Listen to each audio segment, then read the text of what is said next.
The emptiness of space suddenly filled with light as 12 crystal ships appeared from nowhere. They moved like graceful dancers, their surfaces catching starlight and throwing it back in rainbow colors.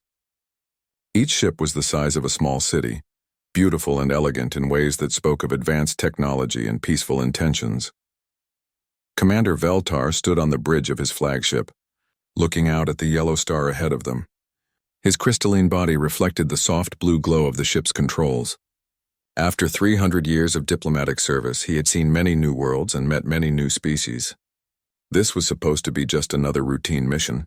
The star system before them showed all the signs of a young civilization. Radio waves leaked out from the third planet, carrying music and voices across space. The planet glowed with artificial lights on its dark side. Primitive fusion reactors powered simple spacecraft that moved between the inner planets. Everything was exactly what the Galactic Concord expected from a species just beginning to reach beyond their home world. Communications Officer Lyrna, "Begin the standard first contact sequence," Veltar ordered. His voice carried the musical tone that all Zephyrians used when they were calm and confident. Lyrna's 4 arms moved over her control panel with practiced ease. "Broadcasting universal peace signals now, Commander. Mathematical sequences, basic scientific constants, and friendship protocols, all on frequencies the inhabitants should be able to receive." The message went out in careful waves. It told the humans that visitors had come in peace. It showed simple pictures of stars and planets. It offered friendship and knowledge. It was the same message that had opened peaceful contact with hundreds of species across the galaxy. Navigation Officer Kethron looked up from his instruments. "Commander, I'm detecting their technology level more clearly now. They have basic fusion power and simple gravity manipulation. Their largest ships are only a few hundred meters long. They appear to be in the early stages of system-wide expansion." Veltar nodded. This was exactly what he expected. Young species always followed the same pattern. First they learned to split atoms, then they learned to fuse them. After that came basic gravity control and simple faster-than-light travel. It usually took a species about 500 years to develop these technologies. The humans seem to be right on schedule. "Maintain our current distance," Veltar said. "We don't want to frighten them by approaching too quickly. Fear makes first contact much more difficult." The Zephyrian fleet hung in space at the edge of the system, waiting for a response. Their ships were beautiful things grown rather than built. Each one was a work of art that had taken decades to cultivate. The crystal hulls could bend light around them for stealth, or shine like stars when they wanted to be seen. Right now they were in full visibility mode, hoping to appear as non-threatening as possible. Science Officer Telvon was scanning the inner system with great interest. "Commander, this species shows some unusual characteristics. Their planet has been heavily modified. I'm seeing massive orbital installations and what appear to be planetary defense grids." "Defensive measures are normal for a young species," Veltar replied. "They haven't learned yet that the galaxy is mostly peaceful. The Conquered has maintained harmony for over 2,000 years. Once they understand this, they'll redirect their military technology toward exploration and science." The communication officer suddenly straightened. "Commander, we're receiving a response." Everyone on the bridge turned to listen. The signal was strong and clear, coming from several points in the system at once. It carried the universal mathematical sequences that meant intelligence and peaceful intent. But there was something else in the signal, something that made Telvon frown at his instruments. "The signal is more sophisticated than expected," Telvon reported. "They're using quantum encryption and multi-dimensional data compression." "That's unusual for such a young species." Veltar wasn't worried. Some species developed faster than others. The galaxy was full of surprises. "What does the message say?" Lyrna worked to decode the transmission. "They're acknowledging our peaceful intentions. They're asking us to maintain our current position while they prepare a proper diplomatic response. They're also asking about our defensive capabilities." "Defensive capabilities?" Veltar asked. "Why would they want to know that?" "Perhaps they're concerned about their own safety," suggested Kethron. "Young species often worry that more advanced civilizations might conquer them." Veltar had seen this before. Fear was the most common emotion during first contact. Young species always assumed that older ones would try to dominate them. It was natural, even if it was wrong. The Galactic Concord had rules about this. No species was ever forced to join. No planet was ever conquered. Peace was maintained through understanding, not through force. Send them our standard information package, Veltar ordered. Include the Concord Charter and the history of peaceful contact. Let them know we have no hostile intentions and that the galaxy is a safe place for those who choose peace. The message went out across space. It carried the stories of hundreds of successful first contacts. It showed how species after species had joined the galactic community and prospered. It explained how the Concord maintained peace through diplomacy and mutual benefit. Hours passed. The human response was slow in coming, but that was normal. First contact was overwhelming for any species. They needed time to discuss and plan and make decisions. Some species took days or even weeks to respond properly. When the signal finally came, it was much stronger than before. The humans were using more powerful transmitters, broadcasting from multiple locations across their system. The message was polite and formal. They're inviting us to send a diplomatic shuttle to a meeting point in their asteroid belt, Lyrina reported. They're providing coordinates and asking that we bring only one ship for the initial meeting. Veltar smiled, an expression that made his crystal face sparkle. Perfect. This is exactly how peaceful contact should proceed. They're being cautious but welcoming. Commander, Telvin said, looking puzzled at his readings. I'm detecting some unusual energy signatures from the asteroid belt. There seems to be significant industrial activity there. Mining operations most likely, Veltar said. Young species often strip mine asteroids for resources. It's an efficient way to build their first deep space infrastructure. The Zephyrian fleet began moving slowly toward the asteroid belt. Their ships glided through space like living things, barely disturbing the cosmic dust around them. They had done this dance of diplomacy so many times that every movement was practiced and smooth. As they approached the designated meeting point, Veltar felt the familiar satisfaction of another successful first contact beginning. In a few days, maybe a week, the humans would agree to join the Galactic Concord. They would gain access to thousands of years of accumulated knowledge and technology. They would become part of the great community of peaceful species that made the galaxy a better place. The crystal ships moved deeper into the human system, their crews confident and calm. They had no idea that everything they thought they knew about first contact was about to change forever. They had no idea that the humans had been watching them since the moment they entered the system, and they had no idea that something vast and terrible was stirring in the asteroid belt ahead of them. The dance of diplomacy was about to become something entirely different. Deep beneath the surface of Ceres, in chambers carved from solid rock and metal, warning lights began to flash red. The signals from the alien fleet had triggered something that had been waiting in the darkness for decades. Computer systems that had been dormant suddenly came alive with purpose. Admiral Sarah Chen was in her quarters aboard Luna Station when the emergency call came through.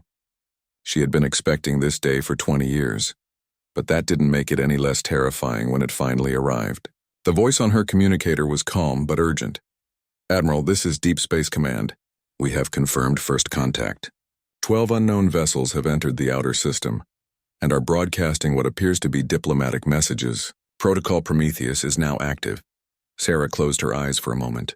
Protocol Prometheus was humanity's most secret and most important plan. It was what they would do when aliens finally found Earth. It was also something that most humans didn't even know existed. I'm on my way, she said. Have the Titan's wake been notified? Yes, Admiral. The ship is beginning startup procedures now. Sarah moved quickly through the corridors of Luna Station. Other officers stepped aside when they saw her face. Word was already spreading that something big was happening, but only a few people knew exactly what it was. The rest would find out soon enough. In the asteroid belt, far from any normal shipping route, something enormous began to stir. The Titan's wake had been sleeping in the shadows for 40 years, disguised as just another large asteroid. Now it was waking up. The ship was unlike anything else humanity had ever built. 50 kilometers from bow to stern, it was more like a mobile city than a normal spacecraft. Its hull was scarred with damage from battles that the galaxy didn't know had been fought.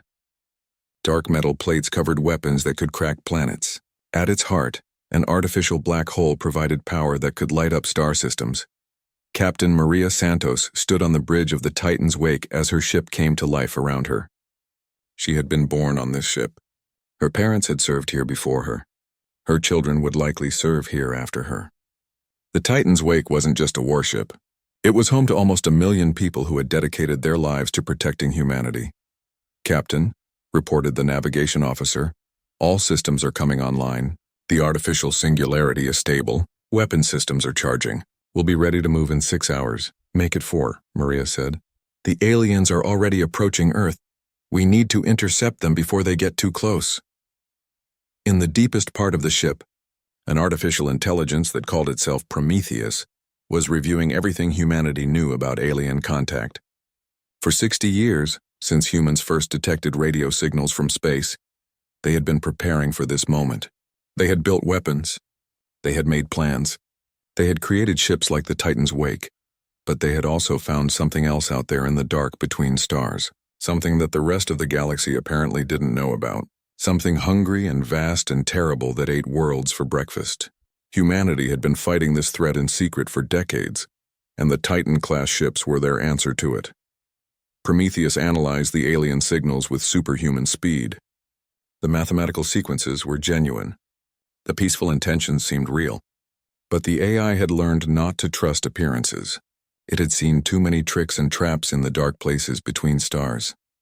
"Captain Santos," Prometheus said, its voice filling the bridge, "I have completed analysis of the alien transmissions.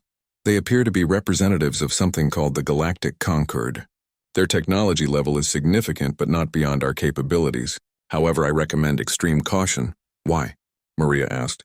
"Because either they are genuinely peaceful, in which case our response will terrify them beyond measure, or they are not what they appear to be, in which case we may be walking into an ambush."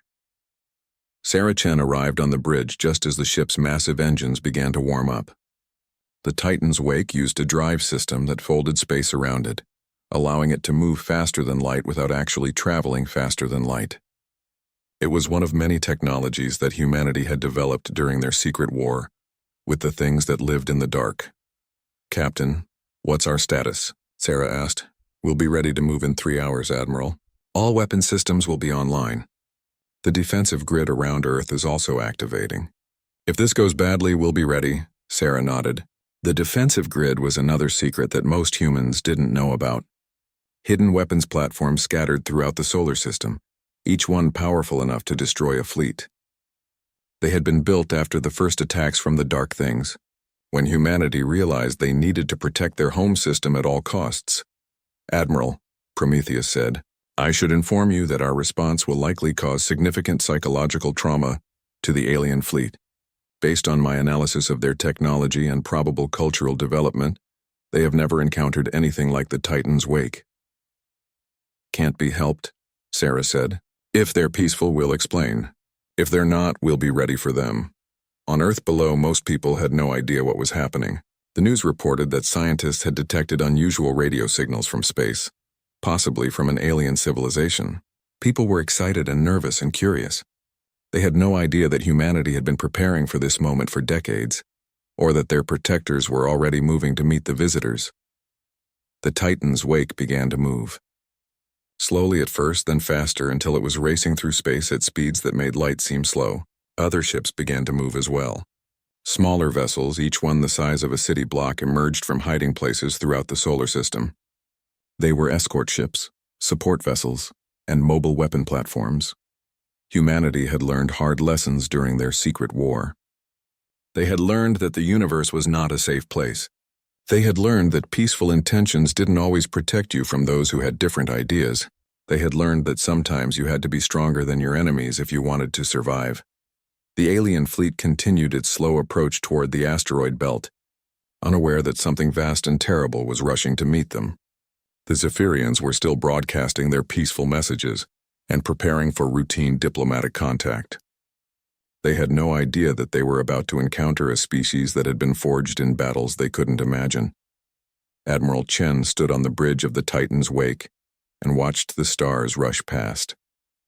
In a few hours she would meet the aliens face to face. She hoped they really were peaceful, but if they weren't, they were about to learn why humanity had survived when so many other species hadn't. The ship's weapons finished charging. The engines reached full power. The artificial intelligence completed its final calculations. Everything was ready. The Titan's Wake dropped out of faster-than-light travel directly between the alien fleet and Earth. What happened next would determine whether first contact became the beginning of a beautiful friendship, or the start of a very short war. Space twisted and folded as something enormous dropped out of faster-than-light travel. One moment the area between the alien fleet and Earth was empty. The next moment it contained something so large that it blocked out the stars. Commander Veltar stared at his instruments in complete disbelief. The readings had to be wrong. They had to be. No ship could be that big. No species built weapons of that magnitude. The thing floating in space ahead of them was 50 kilometers long and 20 kilometers wide. It was more like a metal moon than a spacecraft. Sensor Officer Telvan, Veltar said, his voice barely steady. Please confirm those readings. Telvan's 4 hands were shaking as he worked his controls. Commander, the readings are correct. The vessel is definitely artificial. Mass readings indicate it's solid matter, not hollow. Energy signatures are... Commander, I've never seen anything like this. The power output from that ship could light up a small star. On every bridge of the Zephyrian fleet, alarms were screaming. The beautiful crystal ships that had seemed so large and impressive now looked like toys floating near a mountain. The human vessel was dark and scarred, its hull marked with damage from battles that spoke of violence on a scale the Zephyrians couldn't imagine. Communications Officer Lyrna, are you detecting any signals from the vessel? Veltar asked. Lyrna was pale, her crystalline body trembling. Yes, Commander. They're scanning us. The scans are very thorough. They're reading everything about our ships, hull composition, weapon systems, crew numbers, even our biological signatures. As if that wasn't terrifying enough, more contacts began appearing on the Zephyrian sensors. Smaller ships, though still massive by galactic standards, emerged from hiding places throughout the solar system. Each one was the size of the largest Zephyrian dreadnoughts. There were dozens of them, all converging on their position. Commander, Telvan reported, his voice cracking with fear. I'm counting 47 additional vessels. They were hidden using some kind of stealth technology that our sensors couldn't detect. We're completely surrounded. Veltar felt his species' equivalent of cold sweat forming on his crystal skin. In 300 years of diplomatic service, he had never encountered anything like this. The humans had turned first contact into what looked like a military ambush. Were they planning to capture the entire Zephyrian fleet? Then the human ship spoke.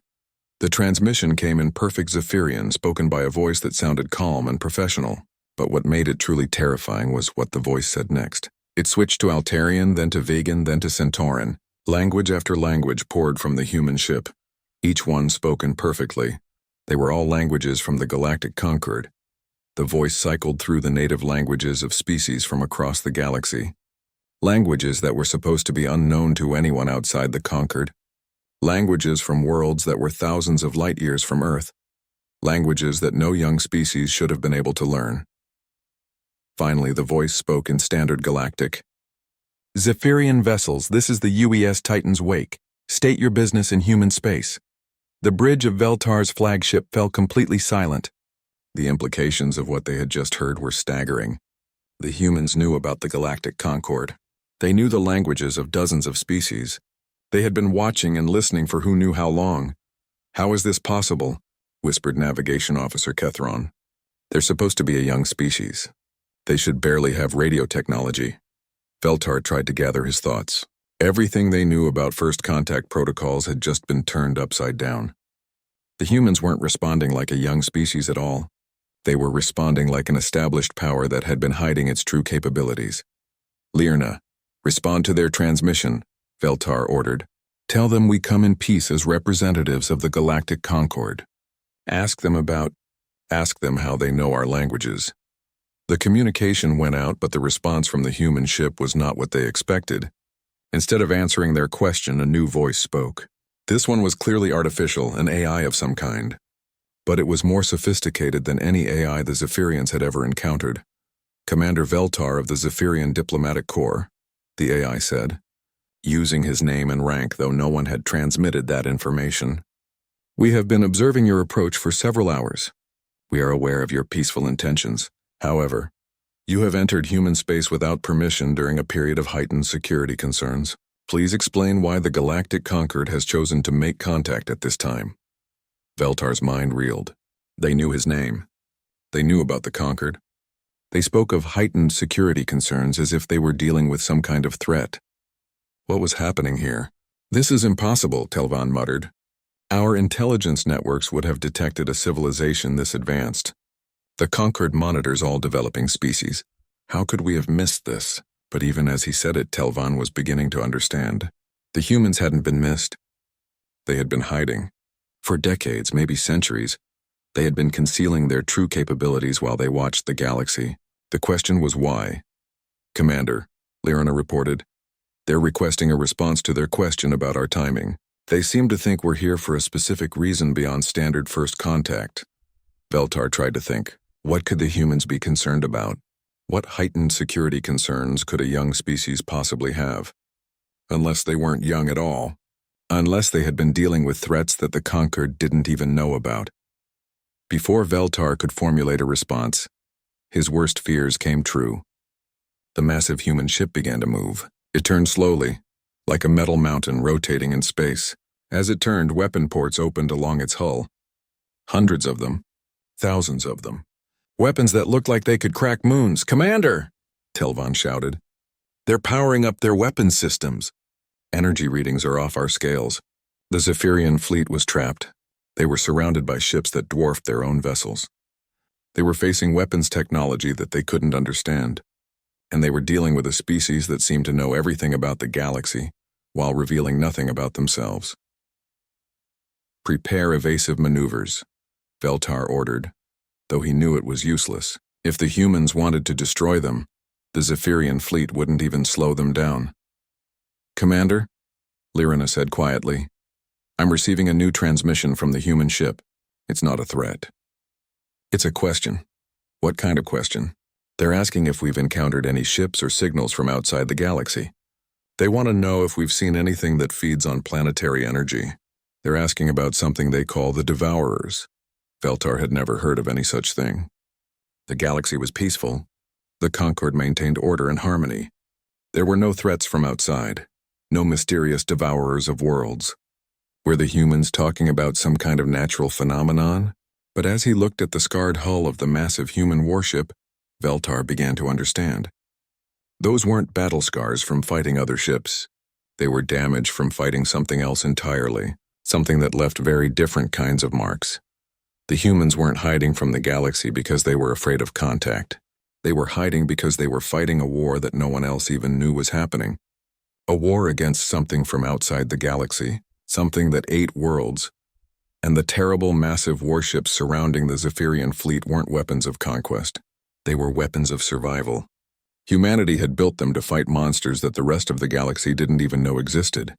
The first contact protocol had just become something entirely different. The Zephyrians hadn't found a young species ready to join the galactic community. They had found the galaxy's secret guardians, and those guardians were asking if the darkness had followed the Concord to Earth.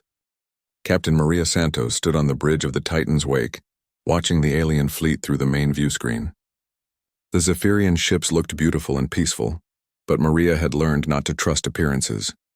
In 40 years of fighting things from the dark between stars, she had seen too many enemies that looked harmless at first.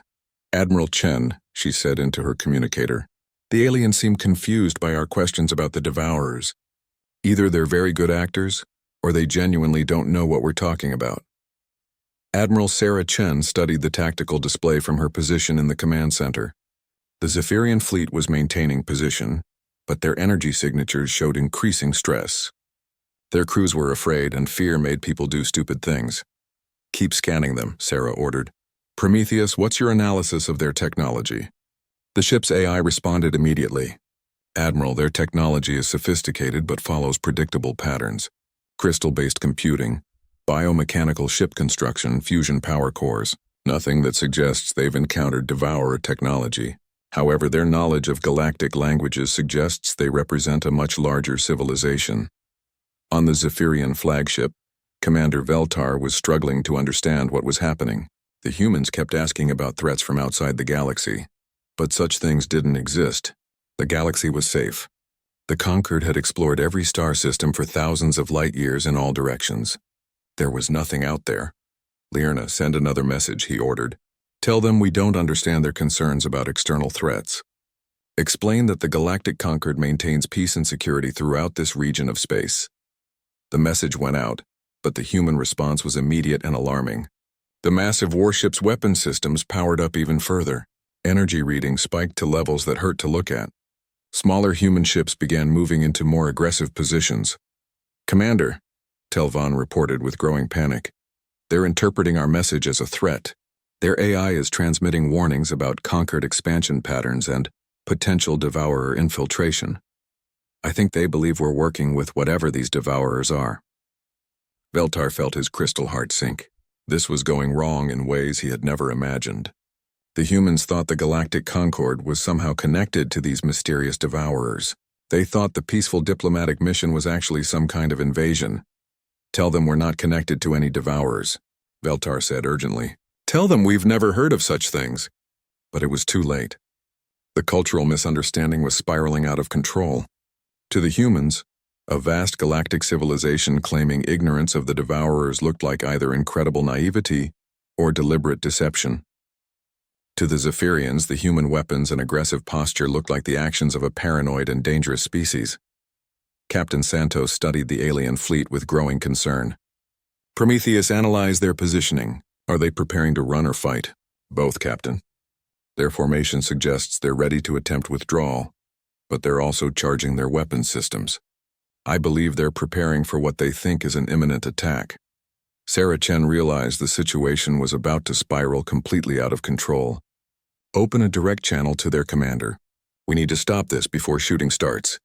The transmission went out on all frequencies.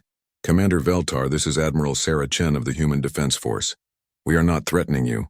We need to understand how much you know about threats from outside this galaxy." Veltar's response came back immediately, his voice tight with stress.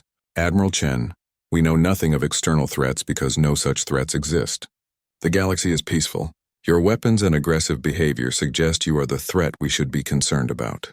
On the bridge of the Titan's wake, Maria Santos watched as more human ships arrived in the area. They were coming from hidden bases throughout the solar system, drawn by the first contact protocols. Each new arrival made the situation worse from the alien perspective. "Captain," her tactical officer reported, "we now have 67 vessels in the immediate area. The aliens are completely surrounded.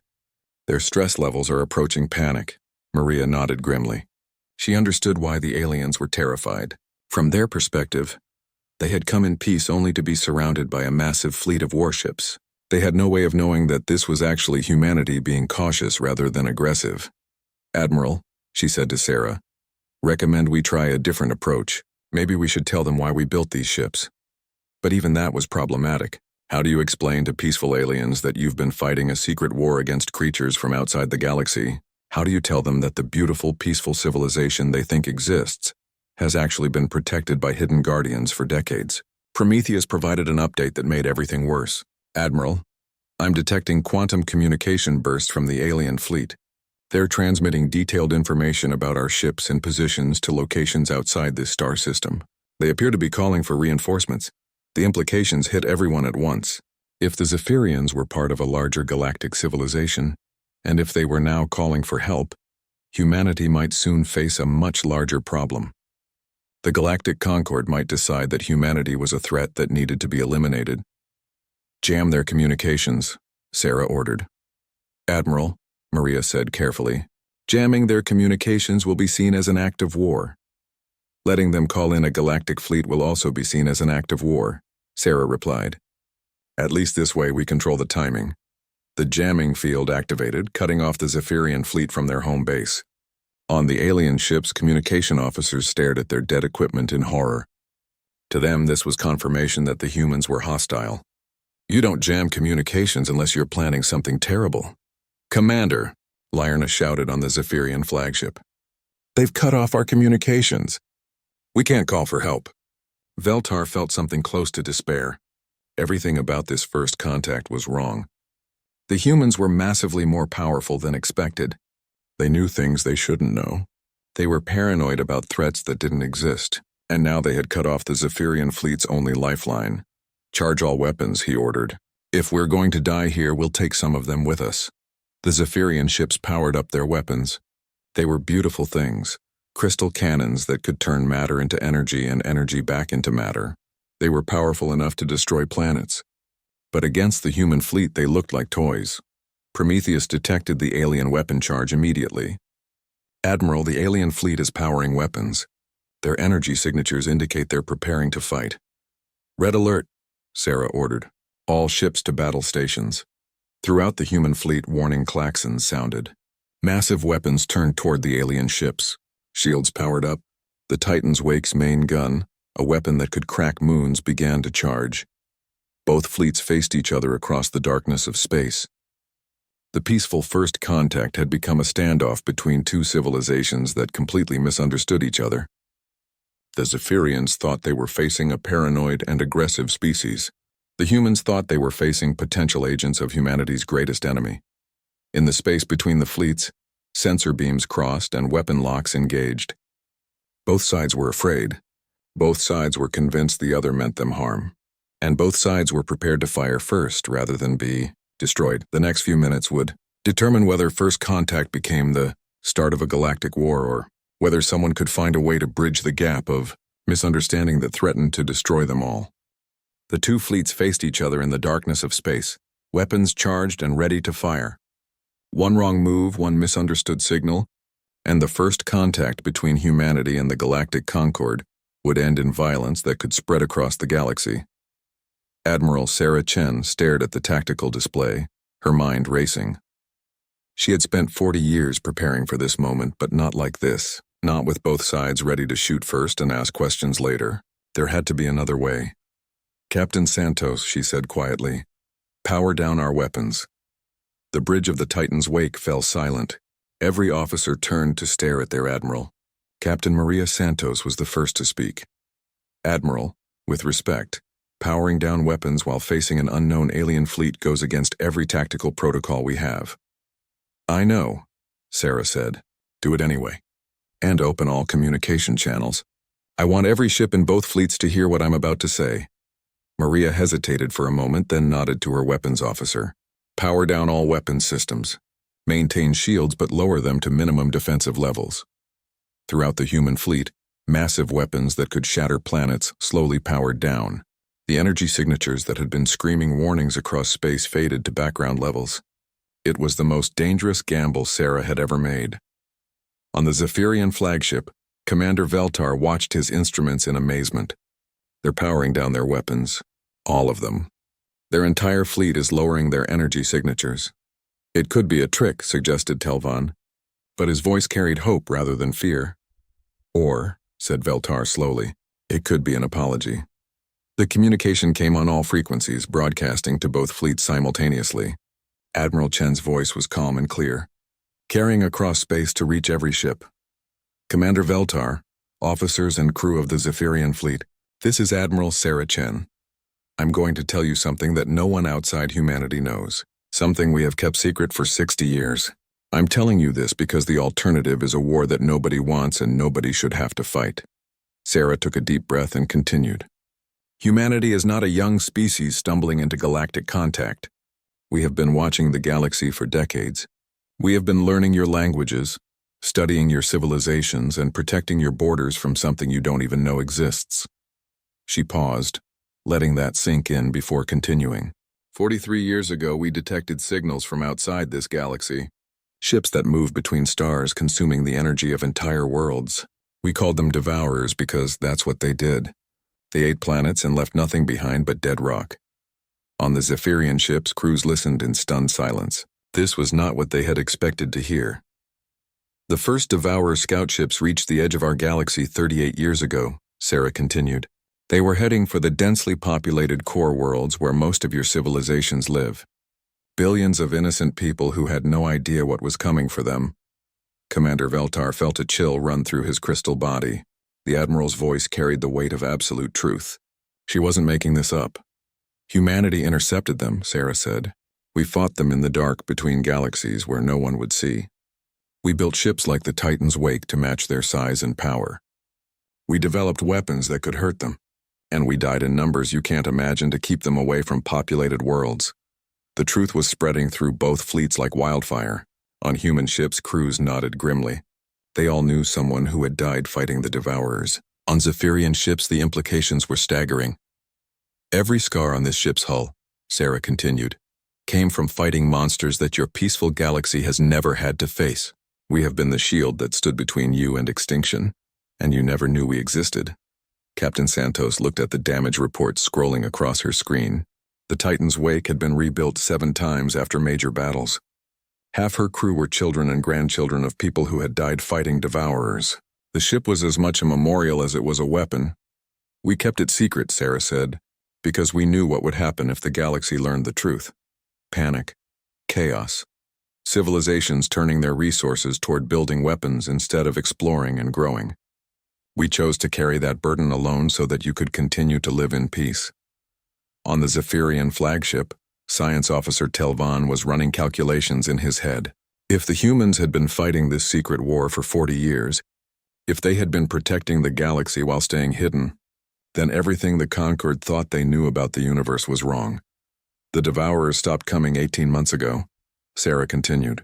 We don't know if we finally hurt them enough to make them retreat, or if they're gathering strength for a larger attack. That's why we were so concerned when your fleet arrived. We thought they might have found a way to use other species as scouts or infiltrators. Commander Veltar finally understood. The humans weren't paranoid warmongers. They were exhausted defenders who had been fighting alone for decades. Their massive weapons weren't built for conquest. They were built for survival. Admiral Chen, Veltar transmitted, his voice carrying newfound respect. On behalf of the Galactic Concord, we owe you an apology, and a debt that can never be repaid. Sarah's response surprised him. Commander, you owe us nothing. We chose this path. We chose to be the guardians in the dark. But now that first contact has been made, we need to discuss what comes next. Prometheus, the ship's AI, provided additional data to support the Admiral's claims. Stellar cartography showing the paths of Devourer incursions, battle recordings from encounters in deep space, scientific analysis of Devourer technology and biology. It was all there. 40 years of secret war documented in terrible detail. The scars on our ships, the weapons we carry, the way we're organized, Sarah said. It's all because we've been fighting a war that the rest of the galaxy didn't know was happening. We're not conquerors. We're not expansionists. We're the people who stand guard while everyone else sleeps safely. Throughout both fleets, the atmosphere was changing. Fear was being replaced by understanding. The humans began powering down their more aggressive systems, returning to normal patrol configurations. The Zephyrians lowered their own weapons and began transmitting gratitude and amazement. Admiral, Commander Veltar said, what do you need from the Galactic Concord? How can we help? Sarah Chen smiled for the first time in hours. Right now, Commander, we need to figure out how to explain this to both our governments.